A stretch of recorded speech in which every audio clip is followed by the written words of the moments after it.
तेज तर्रार बहू शिक्षाप्रद का छोटे बेटा बहू कई दिनों से मुझे मुंबई आने कह रहे थे, लेकिन इनके जाने के बाद मेरी सहेलियों ने मुझे बताया था कि गांव का घर तेरा अपना है, इसे छोड़कर मत जाना। वैसे भी छोटी बहू तेज तर्रार है, उससे तेरी नहीं पटेगी, इसलिए उनके पास जाने की मेरी हिम्मत नहीं हो रही थी। ऐसा नहीं था कि यहाँ गांव में बड़े बेटा बहू मुझे बहुत प्यार से रखते थे। वास्तव में बड़ी बहू तो कभी सीधे मुंह बात भी नहीं करती थी। घर में उसके अलावा मेरा काम करने वाला कोई और न होने से मजबूरन मुंह फुलाकर ही वो मेरा काम करती। फिर भी मैं सोचती कि चाहे मुंह फुलाकर ही सही मेरा काम कर तो देती है ना, उतना ही काफी है। मन में समाधान तो करना ही होगा। ये घर मेरा है, इसलिए मैं अधिकार से इस घर में रह सकती हूँ। यही सब सोचकर मैं मुंबई जाने से कतरा रही थी। पिछले कुछ दिनों से छोटे बेटा बहू कुछ ज्यादा ही फोर्स कर रहे थे, इसलिए मैं उनके साथ मुंबई आ गई।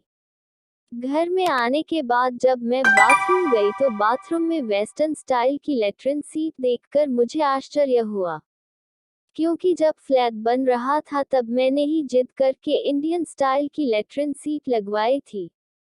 तब मुझे वेस्टर्न पैटर्न बिल्कुल नहीं सुहाता था, लेकिन अब घुटनों के ऑपरेशन के बाद तेज तर्रार बहू ने मेरी सुविधा का इतना ख्याल रखा, यह देखकर सुखद एहसास हुआ। दूसरे दिन शाम की चाय के बाद सब लोग हॉल में बैठे थे, तो शिल्पा छोटी बहू ने, मम्मी जी चलिए हम सब मॉल में घूमने चलते हैं। आप तैयार हो जाए। मैं क्या करूँगी मॉल जाकर, जो हम सब करेंगे वो आप ही करना। नहीं बेटा मैं घर में ही ठीक हूँ, तुम सब लोग जाओ। आखिर आप हमारे साथ मॉल में क्यों नहीं आना चाहती? शिल्पा, यदि मम्मी नहीं आना चाहती तो रहने दो ना, बेटे ने कहा। आप रहने दीजिए जी, आपको किसने कहा हम दोनों के बीच में बोलने को? बेटा मुंह बनाकर चला गया। शिल्पा ने फिर कहा, प्लीज मम्मी जी चलिए ना। देख बेटा, 75 साल की उम्र में मैं जल्दी जल्दी चल भी नहीं पाती हूँ। तुम में से किसी को मेरा हाथ पकड़ना पड़ेगा। मेरी वजह से तुम लोगों को भी धीरे धीरे चलना पड़ेगा। ऐसे में बिना वजह तुम सबका मजा भी किरकिरा हो जाएगा। और मॉल में वो क्या बोलते हैं एक्सीलेटर आदि पर चलना भी मुझे नहीं आता। मम्मी जी, जब आपके बच्चे छोटे थे, छोटे छोटे पैरों से तेज नहीं चल सकते थे, तब आप भी उनके साथ धीरे धीरे ही चलती थी ना। बच्चे तेज नहीं चल सकते इसलिए क्या आप उन्हें घर में छोड़कर अकेले घूमने जाती थी? नहीं ना, अब हम बच्चों की बारी है। आपके साथ हम भी धीरे धीरे चलेंगे। आखिरकार घर में बैठे बैठे आप भी तो बोर हो जाती होंगी। रहा सवाल एक्सीलेटर का तो मैं हूं ना, आप बस तैयार हो जाए। मुझे अभी बहुत काम करने हैं, अब ज्यादा खुशामद करने मत लगाए। इतना कहकर शिल्पा जल्दी जल्दी किचन में चली गई। बेटे ने कहा, सॉरी मम्मी, आप बुरा मत मानिए। क्या करूं, शिल्पा स्वभाव में थोड़ी तेज ही है। आजकल तो उसकी जुबान कुछ ज्यादा ही कड़वी हो गई है। बहू की प्यार भरी डांट से मेरी आंखें भीग गई। मैंने कहा, बेटा मीठा बोलने वाले तो बहुत देखे हैं, लेकिन शिल्पा के तेज स्वभाव में भी एक अपनापन है। मैं सालों से इसी अपनेपन के लिए तरस रही थी। जाकर तू भी तैयार हो जा, नहीं तो तुझे भी डांट खानी पड़ेगी। मॉल में जाने पर मैंने देखा कि ग्राउंड फ्लोर पर तो ज्यादा कुछ है ही नहीं, ऊपर ही जाना पड़ेगा।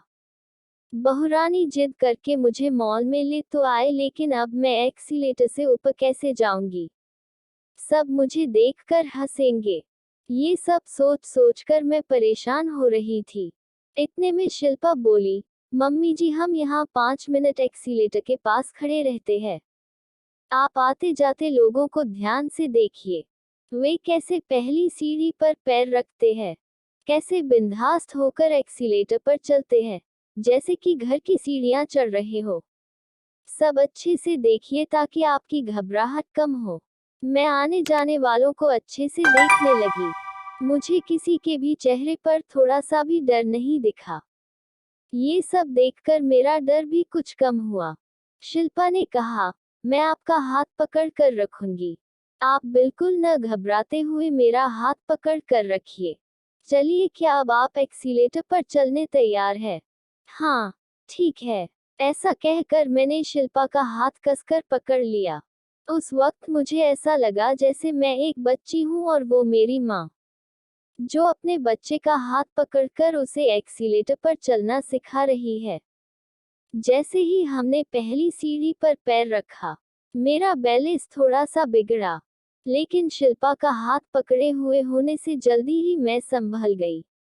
मैं कुछ सोचती उसके पहले ही हम लोग ऊपर पहुंच भी गए। जब भी मैं पिक्चरों में एक्सीलेटर देखती तब हमेशा सोचती थी कि काश, क्या मैं भी कभी ऐसी सीढ़ियों पर चढ़ पाऊंगी। मुझ बुढ़िया को कौन ले जाएगा मॉल आदि में?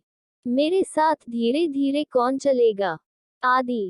आज मेरी तेजतर्रार बहू ने मेरा सपना पूरा कर दिया। मैं मन ही मन ईश्वर से प्रार्थना करने लगी कि काश, ऐसी तेजतर्रार बहू ईश्वर सबको दे। इस वीडियो में आपको कुछ भी अच्छा लगा हो और कुछ सीखने को मिला हो तो प्लीज चैनल को सब्सक्राइब और वीडियो को लाइक कमेंट शेयर करना मत भूलना। हम आपके लिए अच्छे कंटेंट लाते रहेंगे।